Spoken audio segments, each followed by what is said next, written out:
This podcast is a quest for well-being, a quest for a meaningful life through the exploration of fundamental truth. Enlightening ideas, insights on physical, mental, and spiritual health.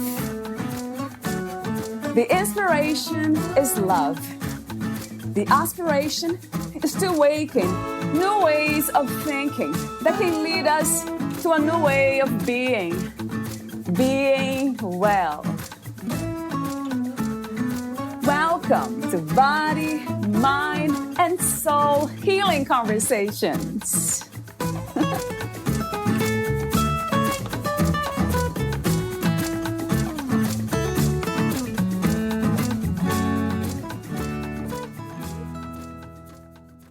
Creating companionship and community with others invites a sense of belonging and a genuine feeling of being valued. These are core aspects of social emotional development that, when cultivated, awaken the blossoming of being and becoming human. With an awareness and understanding for our interdependent human nature, collaborative relationships can be attained without anyone's compromising of values. Gentle teaching is rooted in this understanding that is referred to as a psychology of interdependence. The relationship itself becomes the classroom and the key for developing companionship and a sense of community. Constructed with a framework of gentle teaching, it becomes the vehicle of mobility for exploring and discovering quality of life possibilities. Valeria Teles interviews Anthony McCrovitz, the author of Return to Gentleness, Journeying with Gentle Teaching.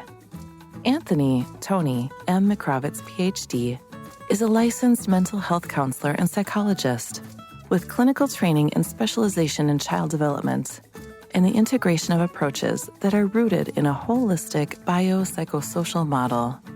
In 1996, he co-founded Globestar, an agency that provides accredited quality of life services and programs for individuals with intellectual and developmental disabilities. He continues to serve as director and as a consultant, mentor, and provider of training in a quality of life model TM of services. He holds a doctorate in IO psychology from Walden University, a re-specialization in clinical psychology from Adler University, an MBA from Indiana Wesleyan University, and a master's degree in pastoral counseling from Loyola University of Chicago. Dr. McCrovitz currently serves as president of Indiana Counseling Foundation, IPCF, has served as a past president of Indiana Counseling Association, ICA, and continues actively serving as a board member. Meet Anthony at qualityoflifeinstitute.org. Here is the interview with Anthony McCrovitz.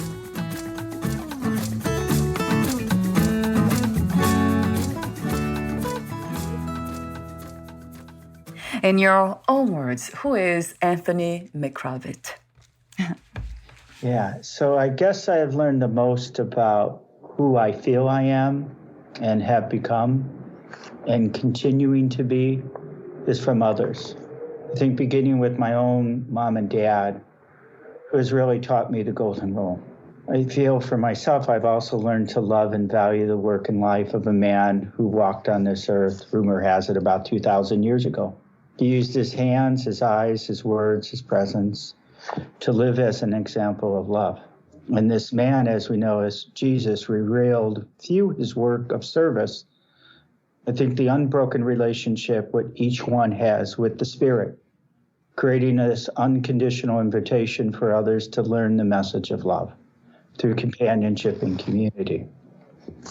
And for myself, as I discuss in my book, as a framework of gentle teaching, I find that this keeps me heart-centered for the true path of service as I work with others. And at a very young age, I was moved with a sense of awe about truth and social justice. As a high school seminarian, I really didn't understand about people with disabilities, that people were segregated, people were sent away. But this connection allowed me to have a connection that moved me towards what became my life work and career. But also in this work, I was also involved very early on I learned about human vulnerability and the struggle for social justice. especially for people who are most marginalized. As I sought answers and approaches about human services and that expression of the golden rule that my parents taught us, I was really inspired by Dr. King on freedom, where he talks about no one is really free until we're all free, right? And so I learned, too, that questions have a powerful way that we must ask harder questions of ourselves. How can I be more? How can I do more? How can I even love more? So it was really during my high school years of doing service that I was introduced very early on by John McGee and his colleagues, who really established this framework, gentle teaching. John was not just a mentor, but a friend who later I met in my life and had a privilege of working with him for many years until his passing in 2012. But if we think about this principle of gentle teaching, it's about interdependency. This teaches that we're all in this together, just like King shared. And how I love how he spoke about this topic. It really boils down to this, that life is interrelated. We're all caught in this inescapable network of mutuality, and it's really tied to a single garment of destiny. And I feel through this of who I am, it's about being blessed, being able to connect with people all over the world and having an opportunity to really walk with them, whether it's just having a cup of coffee in the island of Crete or sitting somebody who's in a prison cell for the rest of their life. It's how to start with us, with our own heart, and how we see ourselves in this relationship of humanity, looking at ourselves. But that's that whole thing of the return to gentleness, as I find out of not just who you are, but who am I, in this recentering of one's social emotional process, that there's a relationship, this building of this framework that we call gentle teaching that really opens up to give unconditional love. There's, on your website, you say something that really caught my attention. You say, quality of life begins with feeling safe and loved unconditionally. Mm-hmm. That really touched me in so many ways, because we want to change the world, don't we? We want to change people around us. And sometimes we have great, beautiful intentions with that idea of trying to change others. But then we are ignoring this fundamental truth that we're all connected. And to love, it's really to accept everything as it is, exactly as it is, to truly love. And I wonder why we tend to forget that, Anthony. I think, and it's not having an answer, because everybody, I think, could come from their own perspective. But if we look at this invitation that we are born with, this unconditional environment, quickly we focus on this other lens that focuses on what I call 3 C's. I want you to comply.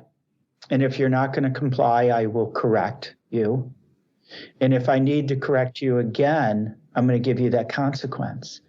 But if we really look in this moment, as we walk this journey with somebody, I don't think they really care about the compliance of what to wear or what not to wear, or being corrected because I didn't pick it up this way or that way, or feeling that this consequence that, it wasn't the first time and it won't be the last time.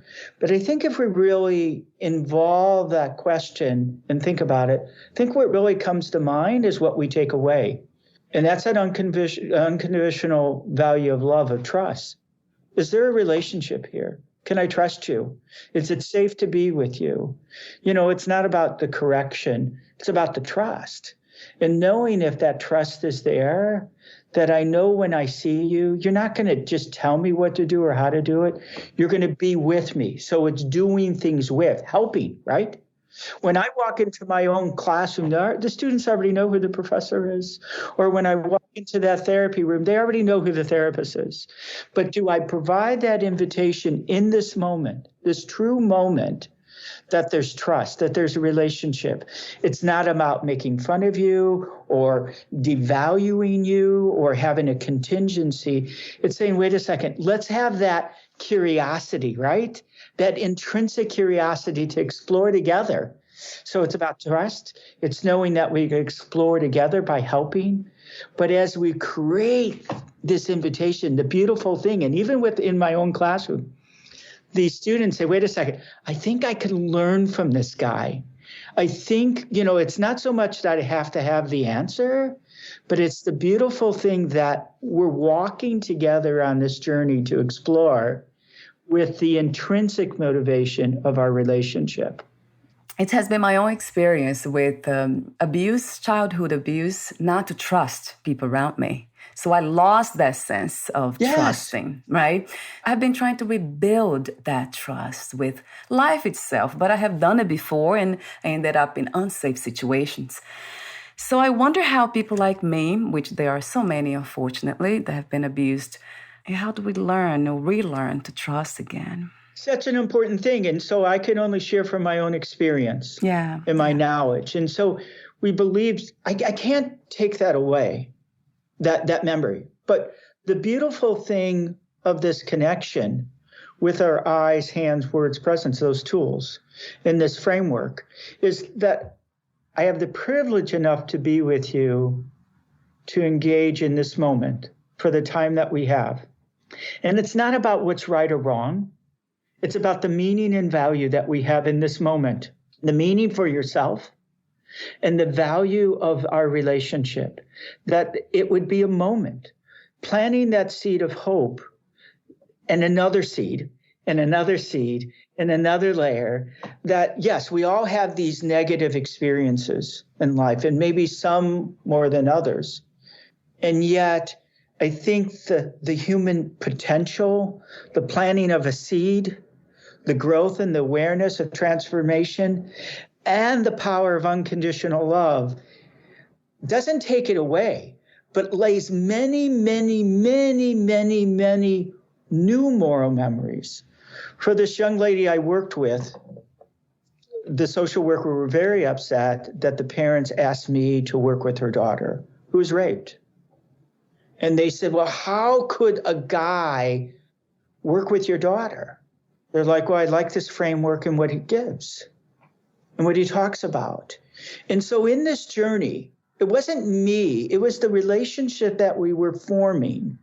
Because as we came together in our moment of time, it wasn't to take anything away. And we could use strategies like EMDR and so many other good tools. And yet, if it doesn't come from this foundation of unconditional love, because it was just to sit by her, it was to touch her hand, it was then finally to give her a hug.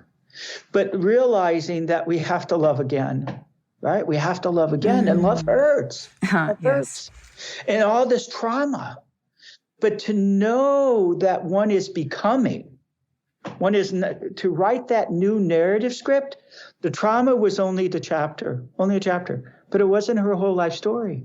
And she's a beautiful young lady, a professor, a mom of 4.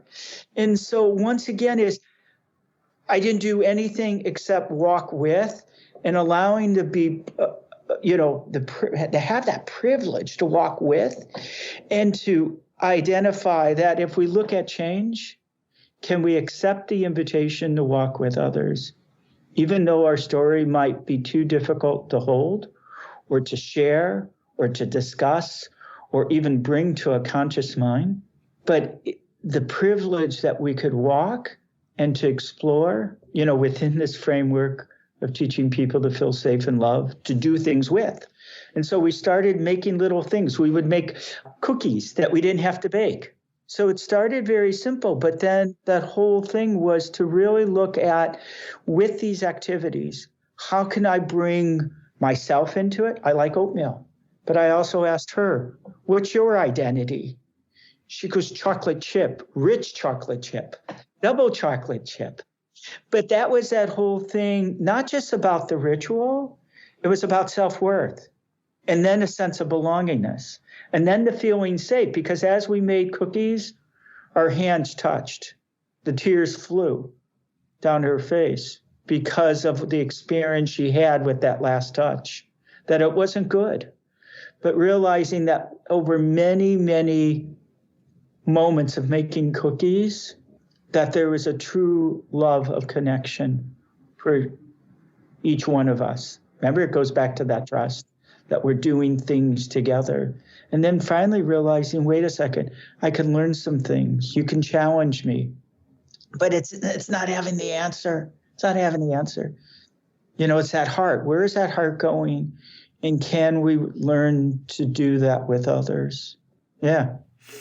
I love that. I love your wisdom. And thank you for being you, Dr. Tony.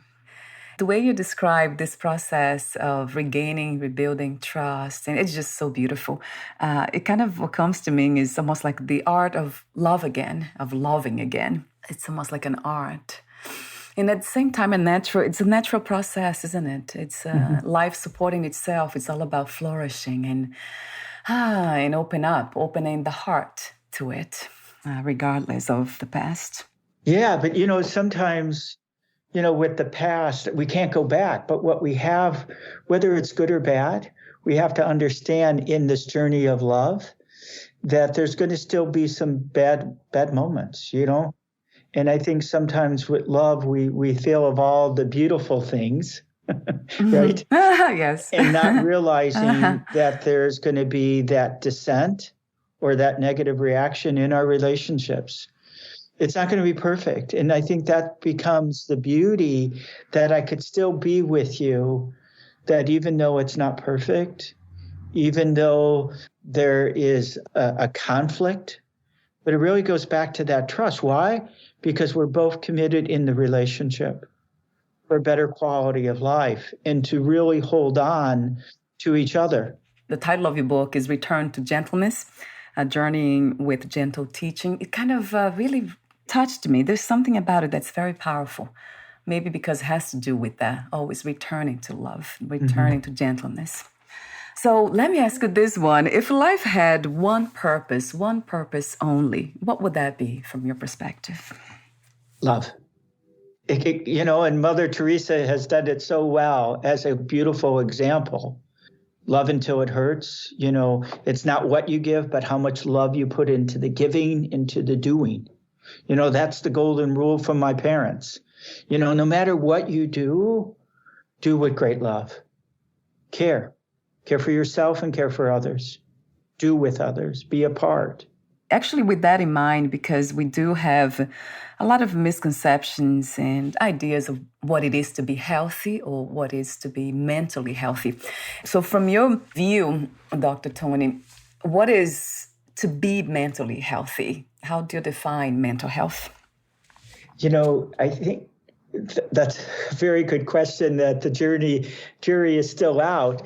But working with folks, especially for young kids that are struggling with their own identity, I really took a look at this question that you're asking about mental health.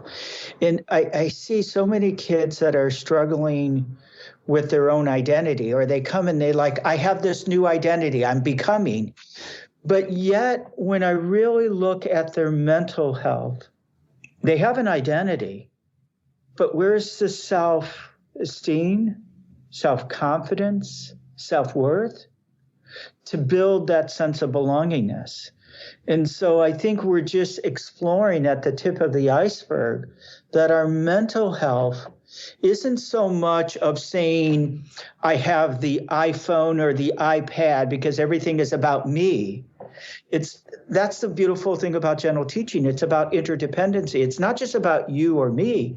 It's about we. We got to flip the M upside down to make that W, right? Because yes. it's we. It's not you or me. It's us. Right. And so that mental health is really coming back to this perspective of this unconditional invitation of loving oneself and being able to love others unconditionally, because what we have is that contingency. I will love you if you do this, right? So if you do this, I'll love you. Or after, right? If you do this, I will give it. So it's always this contingency, whether setting it up or allowing it to happen afterwards, that we are not in this moment. That our mental health Our social well-being is being deprived of the acceptance of our own gifts. So we really have to explore, not just saying I have, I'm this or that, that's great. But does it build a connection about your self-worth? Does it build a connection about being confident, not being, that conceited component, but allowing the invitation to be humble enough that we can make mistakes with what we say, how we say it, or not having the answer, right? But also allowing that our sense of self and our well-being of self allows us to connect and do with others. We're not, the fact that you and I don't live on an island means that we have to interact, right? And I think we're losing sight of that, especially now with, I think the technology is great, but that human connection of touch, 1,000 times, we need that connection of touch. Not the Facebook connection, not the TikTok connection, or whatever it might be electronically, but the physical moment of touch. I've been many places all over the world, and just to have that moment of touch. In many countries, I don't even know the language. And so I have to use my hands, my eyes, my presence, right? And to me, that gives more of a mental health, enrichment, empowerment than anything else we can do. We could take the pills, we could go to therapy, all that stuff. But if we don't use the magic of the unconditional valuing of touch and hugs, we're missing out. I absolutely love the message. It's one that it resonates so deeply with my heart, loving, accepting unconditionally, just living life, which really sounds like freedom to me, Anthony. Like we are free. Yes. And everything yes. is free. Yes. Doesn't it? But that's the beautiful of taking the risk. The person that takes the risk is free. But the person that doesn't is chained to their own destiny of being a slave because they choose not to be free. I've worked with men who were incarcerated, and once again we can't change where they're at, right? I can't just pull them out, but to walk with them and to know that they have that possibility to create no matter where you're at. Even Viktor Frankl in the Jewish camp, he said people made that determination to choose their destiny, to create meaning even in the last breath. Why are so many of us don't get to understand this truth or to live it? Do you have some answers for that or some ideas? Why are they so imprisoned? They imprison themselves, and I wonder why. Because they want to be loved by everybody, right? And that's impossible. The thing, and the other thing is, you become something for somebody else that you're not. And then you spend your whole life becoming that person for the other, right? And you lose your sense of self. The intent is to do good, right? Our intent is to love this person and knowing they would love me more if I become this, if I do this. And then in the midst, we lose who we are. We need to just say, I would love to be this for you. Unconditionally. I would love to be this for you. All heart and soul. But if I do, I lose who I am. And I think in that exchange, we're afraid. We don't want to walk this journey alone. We all have doubts. But to take that risk, that's the beautiful thing of love, unconditionally, right? To see people loving each other unconditionally. Yeah. So that also goes back to the idea of trust, or goes back to trust, doesn't it? Yeah, I love the way you say that. So in a way, it is the we, but it still is to be one, but together, isn't it, in a way? Yeah. We're still the one, the individual, the separated wholeness, but whole is still part of this network, this amazing system. of everyone and everything. Yeah. I love that. I mean, it is the truth. I have to say that. I know that we're not supposed to say I know the truth, but I have to say that. But it's that moral compass, because once again, we want to know, it's not about this is right or wrong or but if I got that compass, I know the true north. I don't need the map because the map will change, but it's that internalness that unfolds in all of us, right?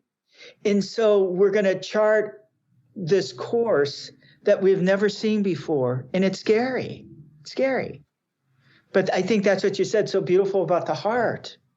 If we come true to that heart, we know the true north. Yes, a billion times to that. Yes. Yeah. And we always do. It's always here. It's interesting, like when we think about finding the truth, yes, it's never out there. It's always here. It's just uncovering, seeing it. It has been always here, actually. It was never hidden in the first place. So you wrote the book, Return to Gentleness, Journeying with Gentle Teaching. Talk to me for a moment. You probably have said that before, but I would love to hear it again. What was the main inspiration and intention of writing your book, Anthony? So I think we've come a long way as a culture in our awareness and even development of giving support in our communities that benefits people with disabilities or people that are most marginalized.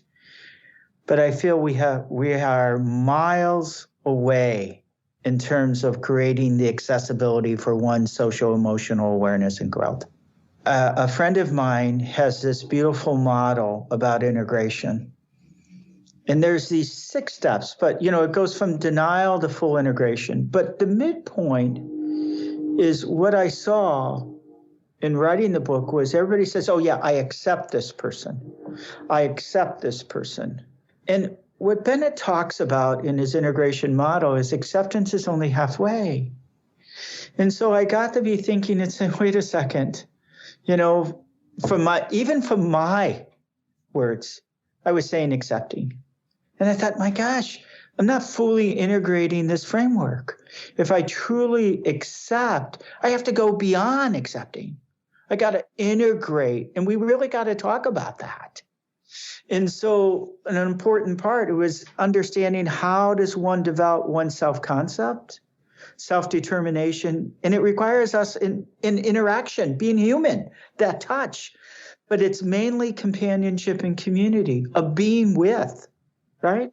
And to me, this framework, as it creates dialogue, meaningful dialogue, verbal or nonverbal, it creates this social vision for all of us, maybe to have a path and steps for creating a better quality of life for all of us. I mean, maybe I can't take you out of your prison cell, but in the moment that you and I have, I could be with you. I could be with you.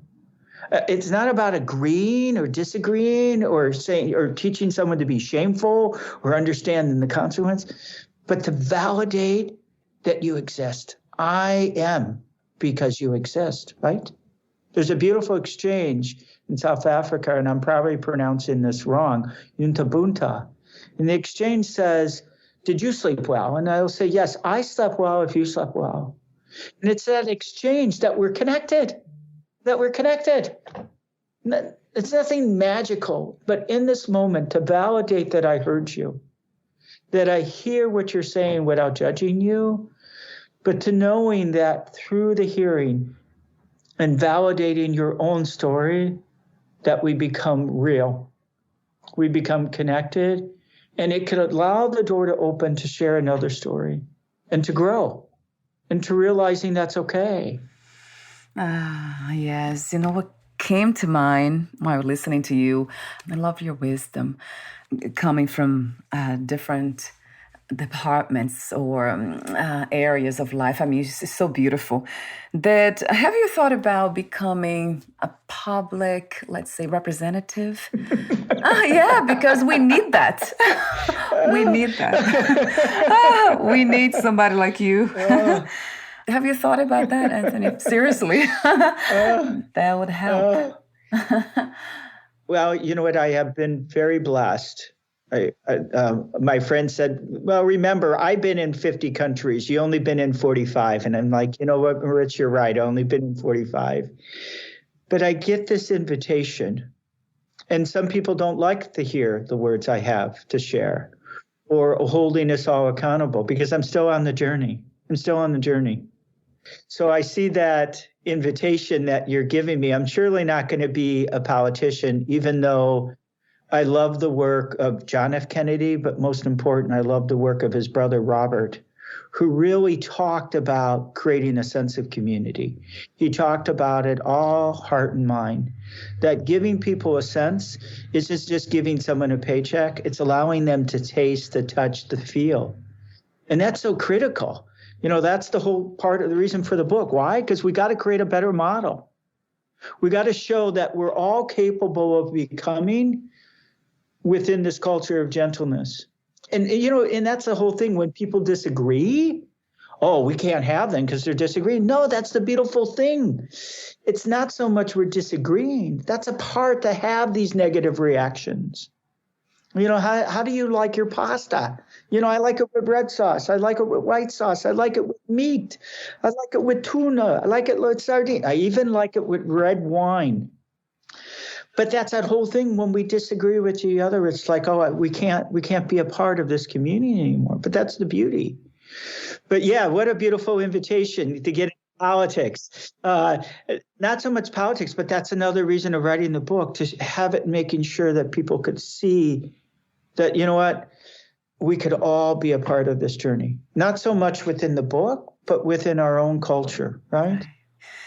I said that because you inspired me to say that, because it is a need. We see that I don't watch TV, like mainstream TV, or read newspapers or anything. But of course, my husband talks to me about what's happening.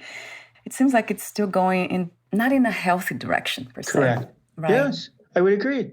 So we need to change directions. And what you offer, it really gives us that light for the direction that we need to go. So thank you again, Anthony, for being you. Talk to me for a moment about the Quality of Life Institute and what services you offer there, classes. Yeah, talk to me for a moment about that. Yeah. So the Institute, which is a nonprofit, it's focused on improving the quality of life for caregivers within the framework of gentle teaching. And whether that caregiver is just caring for one's mother, one's child, or an individual that lives down the street. It is really looking at this framework of gentle teaching and how can we bring more into this moment to make it meaningful. The caregiver that provides not just care, but these meaningful moments to let that other person know that they exist has to be of meaning and value. It's not about this right or wrong. I think we all know that, what's right, what's wrong. But how can this caregiver hold on to the torch in these interactions with somebody and find value?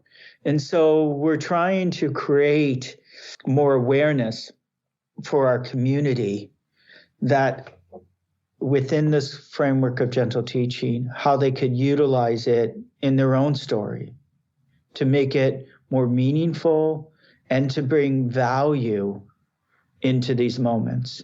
And so whether it is just helping them to learn the basic of gentle teaching, to collecting research of many stories to validate this framework, or creating material that people might need. A big project that we're doing right now is our proposal to go back to Saudi Arabia and talk about quality of life. They have a vision of 2030. And once again, it's taking a look at understanding how do we could provide this framework of culture of gentleness where we think it's not even possible, or in the prison system where people feel that there is nothing left because everything is gone. But realizing even in these moments, it's looking at the opportunity of who you are and putting meaning and value to that. So that's a little bit about the work that we're doing. We ask people that, especially if people want to give, don't give to the Institute. Let us help you to connect with a caregiver who is really struggling. So some people have these timeshares, and what they do is they don't give it to the Institute. I said, don't give it to the Institute. We have caregivers that can't afford a vacation with their own child. Give them that week, and we'll make sure we could find them the transportation to get to that place. Or you know what? Maybe here's a caregiver whose child is going to turn 12 and she would like to give this. It's not buying a trip to Florida or anything. Maybe it's a $20 game. And so don't give the money to the Institute. But here's the game. You could buy it on Amazon. Here's the name of the caregiver and her child. Send it so you make that connection. So it's small little things like that, you know what, as a whole, let's connect. Let's create meaning and value to these caregivers that do so much that, their story is not going to be on the news. They're not going to write a book about them, but we need to make it more meaningful in this journey, that what they're doing, like Mother Teresa said, they put so much love in the doing and the caring that it should be today's story. Yeah, and that's another topic altogether. The media, right? Why don't we have a space for these people to be heard, to be seen? Yeah. There's so much beauty and positivity and love there. Out there, but it's not really broadcasted. Yeah. And that's another, it's a totally different topic now.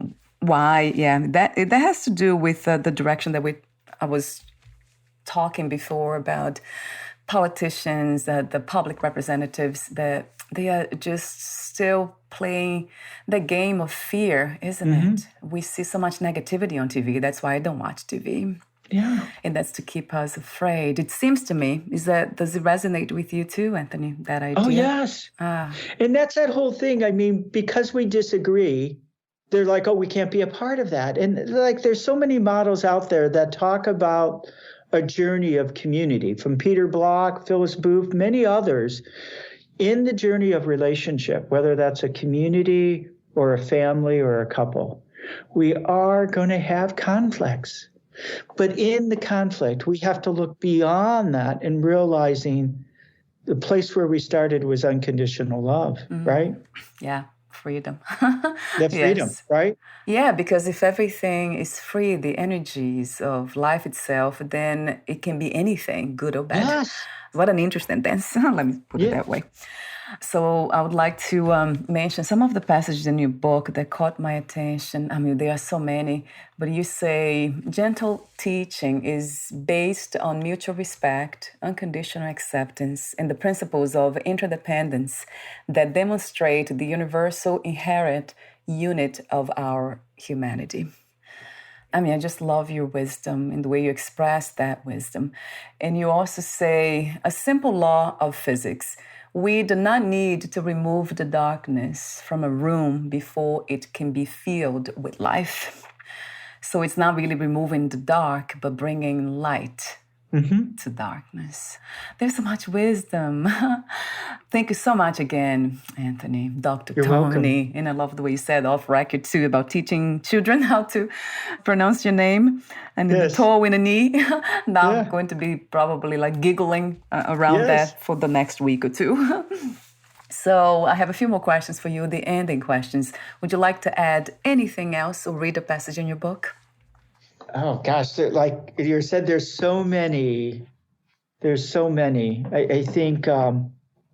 I don't even know where, I think from the beginning to the end. And it's, it starts even with the first president of the Czech Republic. The salvation of the human world lies nowhere else than in the human heart, right? And so that human heart that you have spent your own personal journey on, having us come back to that, right? Yeah, there's... Yeah, right. There's so much to say, but how about, so here's one. The framework of gentle teaching is a framework for social justice as we regard our own place in the formation of community and begin to experience the privilege of engaging with others in moments and the processes of social change. understanding that each person's sense of existence, the gift of being and becoming human, begins with feeling safe and love. Our gift is very much like each individual's present, mirroring unconditional love, and each individual's willingness to accept the invitation. Yeah, what a wonderful reminder. In a way, it is a practice for life, isn't it? Anthony? Yeah. Isn't it? Yeah. It's not something that we learn and then that's it, done. It's a practice, a beautiful practice. But it's the promise. It's the promise. So it's not just the practice, because as we fall, we hold on to that promise. Yeah. We hold on to the promise. Which is connected again to trust, right? Which is the basic principle, right? We call that the three P's, the principles, the practice, and the promise. Yes, a billion times to that promise of freedom. That's my translation to that. So my ending question is, how do you define success these days? What is to be successful to you? You know, that's a beautiful question about, because surely it's not going to be on the deathbed that, okay, I wrote this book or I traveled to this country. But did I become the gift that God gave me, that free gift that he gave me? And did I share it with others? Did I share it with my mom, my dad? Did I share it with my family? Did I share it with my friends? Was I able to share a little bit with you in this time that we have? To me, that's the beautiful thing. It's not about the bank, how much money we got in the bank as people talk about their story, but knowing that the gratitude, the accomplishment that when I wake up, the first thing is giving grace and blessing to God for the gratitude that the gift that he has given me. And I'm going to do my darndest every single day to live that out. It might not always be the best, but I'm going to come back tomorrow. Yes. I'm coming back tomorrow. I love that. I'm going to come back tomorrow. Whether here or there, I'm coming back tomorrow. I love that. The gratitude, the peace, it's just, it's fundamental too. And I wonder if you have a sense of obligation to be love, to show love, because that would contradict freedom, right, Anthony? I wonder how we dance that dance of freedom and at the same time, freedom is not free and then we need to work on it. Yeah, how do you see that? Well, that then again, to love and to be loved, which is part of this framework of gentle teaching. It's difficult, right? I see so many people, whether in my own private practice, in my journey, or people all over the world, they just want to be loved. And we do so much, and we're realizing if we could only be ourselves. And we fall trapped, right? We want to do this, we want to do that. So it becomes a contingency or a control. I wish I had the answer. I barely have the answer for me, the knowing that I want to be loved. I want to be loved. I honestly want to be loved. There's no wrong in saying that, right? Yeah. And I know love hurts. And with that, my final question is, if there is one way for someone to show love to you, what would that be? How to describe that? We all receive love differently, it seems to me. I feel that I've been very blessed in my journey. So let me share with you, there's a young man that I met in my work, in my traveling. He doesn't know the English language. I don't know the Greek language, but we both love coffee. But he knows when I'm coming. He already has my cup for me. No one else could drink it except for me. They show him a picture of me. I like to say he smiles, but they said he runs, grabs my cup, makes sure it's filled first, and he fills mine first. And then he fills his. And then he comes outside to greet me. What a beautiful thing, or knowing that our work is meaningful. So if I could share one more story, my kids, I have 4 of them, and they were all downstairs in the basement, and I was getting ready to go to work. At that time, we only had 3. We were working on our 4th, but there was 3, and I was just telling the kids goodbye. I'll see you later. And some of the kids that were sleeping over, like, oh, your dad's going to work. And my son goes, my dad doesn't work. He plays with kids all day. Mm-hmm. And they're like, wow, that's a nifty thing to do, just to play and not having to go to work. So it's that invitation of how we demonstrate or model for others about our life work. We can make it a task, which sometimes going to work, as we all know, is very tedious and hard. But for our children to see the love that we have in what we're doing, that's priceless. That's priceless. That is true. So there are many ways, especially coffee. Many ways. So that brought a lot of love to me, that knowing that what I'm doing, that what my kids see is my life work is just about love. Which becomes very light and playful. The light and playfulness, I kind of put those words together. Yeah. I love everything about you, what you do, how you do it, how you express this wisdom of the heart. It's just incredibly warming and open. It's really, really beautiful. Thank you so much for being you and being open to life, Anthony. Well, thank you. And before we say goodbye, where can we find more information about you, your books, products, services, and future projects? Well, I guess just Google me. People say if you Google me, I'm everywhere, but I don't know how true that is. But you can definitely check on LinkedIn, the Quality Life Institute, send me an email, give me a call. I try to respond to all my emails. And I never pick up the phone. So if you call me, please leave me a message, but I'll definitely call you back. Wonderful. And I do have some of the information here, and that will be on your podcast profile too. Okay. Thank you so much again, Dr. Tony, and we'll talk soon. Bye for now.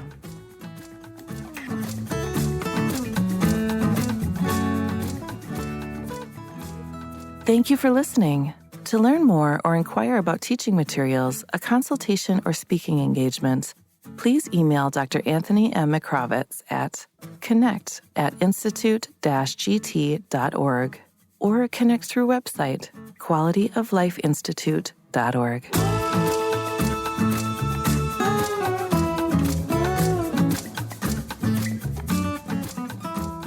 To learn more about this podcast, please visit fitforjoy.org/podcast.